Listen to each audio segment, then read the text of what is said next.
Hello everyone, नमस्कार मेरे प्यारे दोस्तों।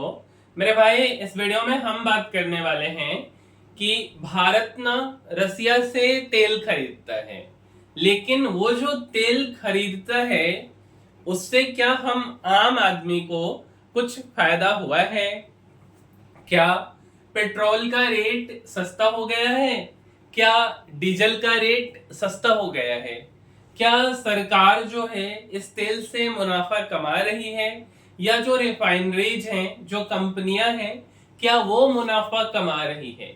इसी से रिलेटेड ये वीडियो है और हम हर एक बातों को डिटेल में डिस्कस करेंगे। तो सबसे पहला सा सवाल यही है कि भारत जो तेल रसिया से खरीदता है, रूस से खरीदता है, उससे आम आदमी को फायदा है क्या? आंसर है बिल्कुल भी नहीं। ठीक है, जो तेल कंपनियां हैं उनकी जो कमाई है मेरे भाई, वो 25 गुना तक बढ़ गई है और सरकार जो है 46% टैक्स वसूलती है। ठीक है, अगर हम पिछले 3 सालों की बात करेंगे मेरे भाई, तो भारत को $5 से लेके $30 तक का डिस्काउंट मिला है एक बैरल तेल को खरीदने पे। और इस डिस्काउंट का 65%, 65% फायदा रिलायंस और नायरा कंपनी को मिली है। ये दोनों प्राइवेट कंपनियां हैं और इसके साथ साथ इंडियन ऑयल, भारत पेट्रोलियम जैसी सरकारी कंपनियों को भी इसका फायदा मिला है। सरकार को 35% का फायदा मिला है, लेकिन आम आदमी, हमारे और आपके जैसे लोगों को कुछ फायदा नहीं हुआ है। ठीक है, अभी हाल ही में जो अमेरिका के राष्ट्रपति है डोनाल्ड ट्रंप, है ना, वो भारत के ऊपर 50% टैरिफ लगा दिया है। ठीक है, और इसका कारण उसने क्या बोला है कि भारत रसिया से तेल खरीदता है और इसके कारण यूक्रेन में लोग मर रहे हैं और एक तरह से जो है रसिया को फंडिंग कर रहा है भारत, और इसीलिए जो है हम भारत पर 50% का टैरिफ लगा देंगे। 25-25% दो बारों में लगाया गया। ठीक है, अच्छा, क्लियर है इतना बात? अब देखिए, रूस जो है भारत का टॉप ऑयल सप्लायर है। रसिया से हम प्रतिदिन 17.8 बैरल, मेरे भाई 17.8 लाख बैरल तेल हर दिन आता है। इराक से 9 लाख बैरल आता है और सऊदी अरब से 7, अमेरिका से 2.71 लाख बैरल प्रतिदिन तेल जो है हम लोग लाते हैं। ठीक है, अब सबसे पहला सवाल है कि आम आदमी को जो सस्ते तेल है, ठीक है, इसका फायदा क्यों नहीं मिला है ना मेरे भाई? तो भले ही तेल की कीमतें कागज पर डीरेगुलेटेड है, ऐसा आप आए दिन न्यूज में सुनते होंगे कि तेल का कीमत कागज पे डीरेगुलेटेड है, लेकिन रिटेल कीमतें सरकार और तेल कंपनियों के नियंत्रण में है। सरकार को टैक्स से स्थिर आय चाहिए और जो तेल कंपनियां हैं पुराने एलपीजी सब्सिडी के नुकसान का हवाला देकर अपने मार्जिन को जायज ठहराती है। नतीजा यह है कि सस्ते तेल का फायदा कंपनियों और सरकार के खजाने में तो जा रहा है, लेकिन हमारे आपके जैसे लोगों के हाथ कुछ भी नहीं लग रहा है। पेट्रोल और डीजल की कीमत का एक बड़ा हिस्सा टैक्स में चला जाता है। इंडियन ऑयल के मुताबिक केंद्र सरकार दिल्ली में पेट्रोल पर 21 रुपया 90 पैसा 1 लीटर पेट्रोल पर और डीजल पर 17 रुपया 80 पैसा वसूलती है। और अगर हम प्रति लीटर की एक्साइज ड्यूटी इसको बोलते हैं, वसूलती है। और दिल्ली की जो राज्य सरकार है वो वैट लगाती। वैट बोले तो वैल्यू एडेड टैक्स। तो दिल्ली में पेट्रोल पर 15 रुपया 40 पैसा और डीजल पर 12 रुपया 83 पैसे का वैट, वैल्यू एडेड टैक्स लगता है। कुल मिलाकर पेट्रोल और डीजल की कीमत का 40% से ज्यादा हिस्सा टैक्स होता है। रिपोर्ट के मुताबिक अप्रैल 2025 में एक्साइज ड्यूटी में ₹2 प्रति लीटर की बढ़ोतरी से केंद्र को अतिरिक्त 32,000 करोड़ रुपए की कमाई हुई। सरकार के लिए यह टैक्स एक स्थिर और भरोसेमंद आय का स्रोत है। सस्ते तेल का फायदा ग्राहकों को देने के बजाय सरकार इस पैसे को अपने खजाने में रख रही, ताकि सरकार की जो दूसरी खर्चे हैं उसको पूरी की जा सके। अच्छा, तेल कंपनियों को, अब बात आता है, आपके मन में एक सवाल होगा मेरे भाई कि जो तेल कंपनियां हैं, इंडियन ऑयल हो, चाहे भारत पेट्रोलियम हो, चाहे हिंदुस्तान पेट्रोल हो, है ना, इन सब को जो है क्या फायदा हुआ।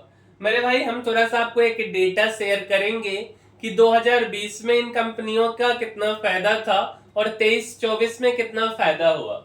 बीते वर्ष 2020 में भारत अपनी जरूरत का केवल 1.7% तेल रसिया से आयात करता था और यह हिस्सेदारी 2025 में बढ़कर 35.1% हो गई मेरे भाई।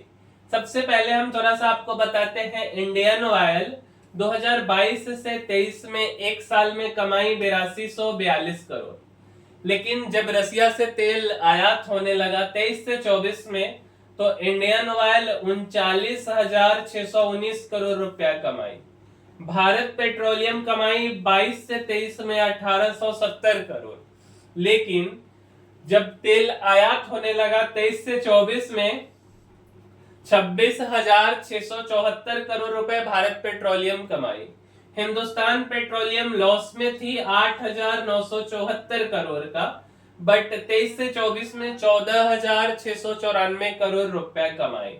अब आप इससे अंदाजा लगा सकते हो कि ये जो तेल कंपनियां हैं, इंडियन ऑयल हो, चाहे भारत पेट्रोलियम हो, चाहे हिंदुस्तान पेट्रोलियम हो, ये तो मुनाफा कमाई, लेकिन हमारे आपके जैसे लोगों के जेब से पैसा गया ही, कुछ आया नहीं। ठीक है, अब भारत की 2 प्राइवेट रिफाइनरी हैं, ये भी रसिया से तेल खरीद के यूरोप में बेचती हैं, और उसमें से सबसे पहला है नायरा एनर्जी और दूसरा है जो है अंबानी जी रिलायंस का जो है कि रिफाइनरी है ना, जामनगर रिफाइनरी। ठीक है, तो ये लोग तेल खरीदते हैं। अब थोड़ा इसके डिटेल में समझते हैं। रूसी कच्चे तेल में रिलायंस नायरा का 45% हिस्सेदारी है मेरे भाई, 45%। ठीक है, डेटा और एनालिटिक्स की एक कंपनी है, नाम है उसका केपलर, और उसके अनुसार 2025 की पहली छमाही मीन्स 24 जून तक के डेटा के हिसाब से भारत ने रसिया से 23.1 करोड़ बैरल क्रूड ऑयल आयात किया। रिलायंस और नायरा के इसमें 45% हिस्सेदारी थी, जबकि 2022 की बात करें तो रिलायंस केवल 8% तेल रसिया से लाती थी और नायरा 7% तेल लाती थी। ठीक है, अब रिलायंस ने कुल तेल का लगभग 30% तेल अकेले रसिया से खरीदा था। एक अखबार है अमेरिका का, नाम है न्यूयॉर्क टाइम्स, ने रिलायंस के एक प्रवक्ता के हवाले से बताया कि रिलायंस द्वारा खरीदे जाने वाले कच्चे तेल का लगभग 30% रूस से आता है, लेकिन केवल रूसी कच्चे तेल पर छूट को ही मुनाफा का कारण बताना गलत है। रूस यूक्रेन युद्ध के चलते मिली छूट से पहले और बाद में भी ऐसा ही रहा। यूरोप को प्रोडक्ट बेचकर जो कमाई होती है वह हमारे कुल उत्पादन का एक छोटा सा हिस्सा है, ऐसा रिलायंस के प्रवक्ता बोल रहे हैं। ठीक है, जबकि कमाई तो होती ही है। रूसी तेल को प्रोसेस करके अमेरिका और यूरोप में बेचा जाता है। रूसी क्रूड ऑयल को आयात करके और इसे पेट्रोल, डीजल और एटीएफ जैसे हाई वैल्यू प्रोडक्ट में रिफाइन किया गया और इसके बाद इन्हें यूरोप में, अमेरिका में, यूएई में, सिंगापुर जैसे देशों में निर्यात किया। अगर हम एक रिपोर्ट है रॉयटर्स की रिपोर्ट के मुताबिक 2025 की पहली छमाही में दोनों कंपनियों ने 24.66 मिलियन टन रिफाइंड प्रोडक्ट्स निर्यात किए। इसमें से करीब 30% एक्सपोर्ट यूरोपियन यूनियन को किया गया। अब अगला सवाल है मेरे भाई कि रूस से सस्ता तेल खरीदने की शुरुआत आखिर कैसे हुई, है ना। तो मेरे भाई फरवरी 2022 में रूस यूक्रेन का युद्ध शुरू होने के बाद यूरोप ने रूसी तेल पर प्रतिबंध लगा दिया। इसके बाद रूस ने अपने तेल को एशिया की ओर मोड़ा, मतलब एशिया की ओर बेचना शुरू किया। मीडिया रिपोर्ट्स के मुताबिक भारत ने 2021 में रूसी तेल का सिर्फ 0.2% आयात किया था, लेकिन 2025 में यह भारत का सबसे बड़ा तेल आपूर्तिकर्ता बन गया।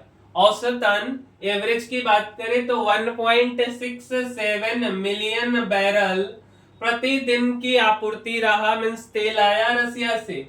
यह भारत के कुल जरूरत का करीब 37% है। अब अगला सवाल आता है मेरे भाई कि भारत रूस से तेल खरीदना क्यों नहीं बंद करता है। वो चाहे तो रसिया से तेल खरीदना तो बंद कर ही सकता है ना, उसके भी कुछ रीजन हैं मेरे भाई। भारत को रूस से तेल खरीदने के बहुत सारे डायरेक्ट फायदे हैं। सबसे पहला फायदा है मेरे भाई कि अन्य देशों से सस्ता तेल मिलता है भारत को। रूस जो है अभी भी भारत को दूसरे देशों की तुलना में सस्ता तेल दे रहा है। हालांकि जो डिस्काउंट पहले $30 प्रति बैरल तक था, वह अब $3 से $6 प्रति बैरल तक रह गया है। मीन्स पहले की तुलना में अब डिस्काउंट घट गया है। दूसरा जो फायदा है मेरे भाई, फायदा नहीं बोल सकते कि लॉन्ग टर्म कॉन्ट्रैक्ट बनाया गया हुआ है मेरे भाई। भारत की जो प्राइवेट कंपनियां हैं उसका रूस के साथ में एक लॉन्ग टर्म कॉन्ट्रैक्ट पे साइन हुआ है। उदाहरण के लिए दिसंबर 2024 में रिलायंस ने रूस के साथ में 10 साल के लिए हर रोज 5 लाख बैरल तेल खरीदी का कॉन्ट्रैक्ट किया। इस तरह के समझौता रातों रात तोड़ना संभव नहीं होता है। तीसरा, वैश्विक कीमतों पर प्रभाव। भारत का रूसी तेल आयात वैश्विक तेल कीमतों को स्थिर रखने में मदद करता है। यदि भारत रूस से तेल खरीदना बंद कर देता है तो ग्लोबल सप्लाई कम हो सकती है, जिससे कीमतें बढ़ सकती हैं। यूक्रेन के साथ युद्ध के बाद मार्च 2022 में तेल की कीमत $137 प्रति बैरल तक पहुंच गई थी मेरे भाई। भारत जो है रूस से सस्ता कच्चे तेल आयात करता है और उसको वह रिफाइन करके पेट्रोल, डीजल और जेट ईंधन जैसे उत्पादों में बदल देता है। और यह जो उत्पाद है पेट्रोल, डीजल और जेट इंजन का, इसको अंतरराष्ट्रीय बाजार खासकर यूरोप में निर्यात किया जाता है।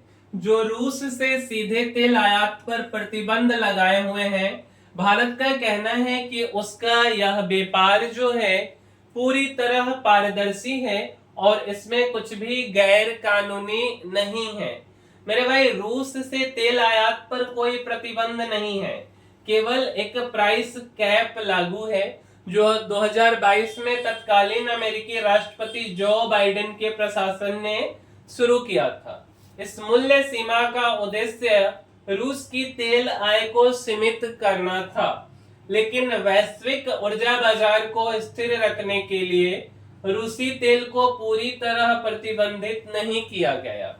भारत ने तर्क दिया कि रूस से तेल खरीदने से वैश्विक तेल की कीमतें नियंत्रण में रहती है। अब सवाल आता है कि भारत के पास रूस के अलावा किन देशों से तेल खरीदने के विकल्प हैं। मेरे भाई, भारत अपनी तेल जरूरतों का 80% से ज्यादा, जितना भी भारत के पास तेल की जरूरत है उसका 80% या उससे भी ज्यादा इंपोर्ट करता है। और ज्यादातर तेल जो है रूस के अलावा इराक से, सऊदी अरब से, अमेरिका जैसे देशों से खरीदता है। अगर रूस से तेल इंपोर्ट बंद करना है तो उसे इन देशों से जो है बेसिकली अपना इंपोर्ट बढ़ाना होगा। अब इराक जो है रूस के बाद भारत का दूसरा सबसे बड़ा तेल सप्लायर है, जो हमारे इंपोर्ट का लगभग 21% प्रोवाइड करता है। दूसरा है मेरे भाई सऊदी अरब, तीसरा बड़ा सप्लायर जो हमारी जरूरतों का 15% तेल करीब 7 लाख बैरल प्रतिदिन सप्लाई करता है।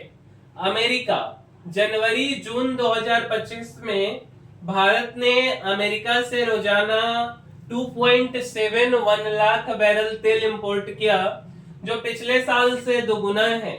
जुलाई 2025 में अमेरिका की हिस्सेदारी भारत के तेल आयात में 7% तक पहुंच गई।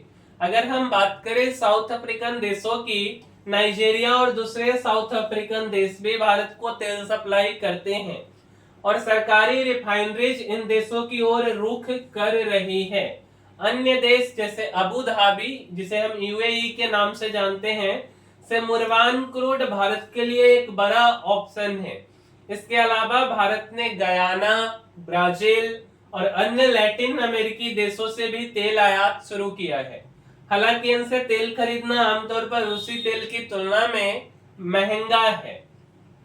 अमेरिका जो है मेरे भाई और एक दो देश काफी महंगा तेल भारत को बेचते हैं।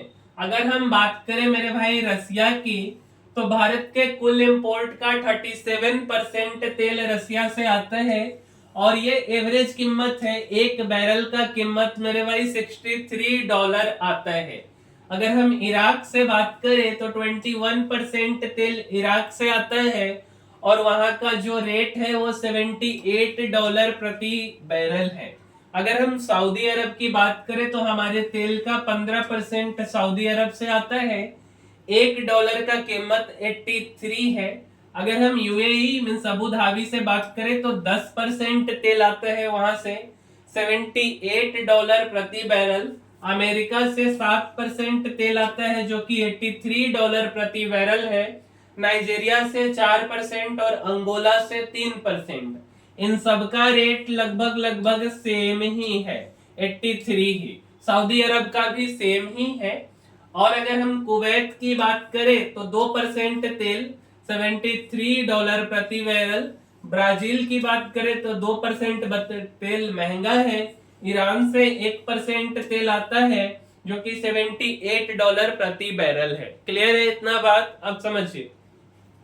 अब सवाल आते हैं कि रूसी टैरिफ के कारण ट्रंप के लगाए 50% टैरिफ पर भारत ने क्या कहा?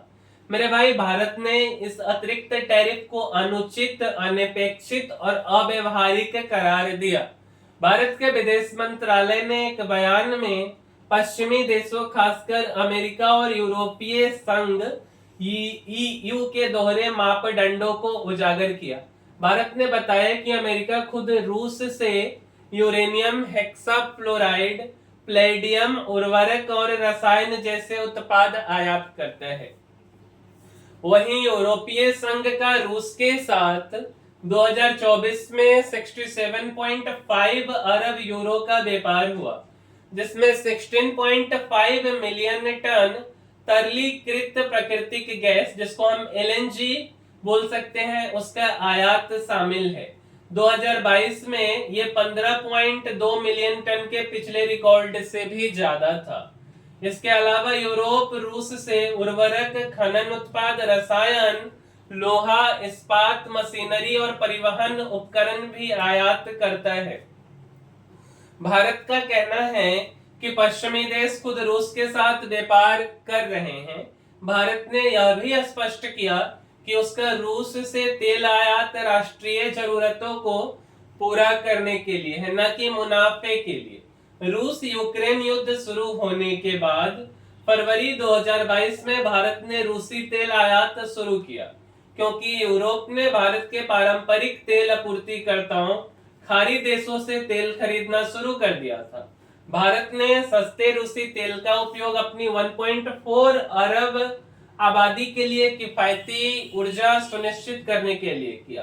अकेला भारत ऐसा देश नहीं है जो रूस से कच्चा तेल खरीदता है। 2024 में चीन ने $62.6 बिलियन का तेल रूस से आयात किया था। वहीं भारत का इस दौरान रूस से तेल आयात $52.7 बिलियन है, $7 बिलियन ही था। इसके बावजूद डोनाल्ड ट्रंप ने चीन पर अतिरिक्त टैरिफ न लगाते हुए ट्रेड डील के लिए 90 दिनों का समय दिया है। ठीक है मेरे भाई, तो यही कहानी है तेल से रिलेटेड। सिंपल भाषा में बोले तो आपके जैसे जनता को या हमारे जैसे जनता को एक सिंगल रुपया का फायदा नहीं है रसिया से तेल को आयात करने पे, लेकिन सरकारी कंपनियां जैसे इंडियन ऑयल, बीपीसीएल या भारत पेट्रोलियम को बहुत ज्यादा मुनाफा हुआ है और हो रहा है। वहीं अगर हम प्राइवेट रिफाइनरी में से कुछ रिफाइनरी की बात करें, नायरा एनर्जी और रिलायंस की, तो इन्हें भी अच्छा खासा मुनाफा हुआ है। ठीक है, और सरकार को भी मुनाफा हुआ है, जो कि एक तरह से जरूरी भी है, बट थोड़ा सा फायदा आम आदमी को भी मिलना चाहिए था। तो उम्मीद करते हैं कि आपको हर एक बात जो हमने इस वीडियो में समझाया है वो समझ आया होगा। और अगर ऐसा है मेरे भाई, तो इस वीडियो को लाइक कर दीजिए और अपने मित्रों के साथ भी शेयर कीजिए, जिससे वे भी जान सके, समझ सके कि ये तेल का गणित क्या है। और इसी के साथ हम अपने इस वीडियो को समाप्त करते हैं और मिलेंगे हम किसी अगले वीडियो में मेरे भाई। तब तक के लिए धन्यवाद।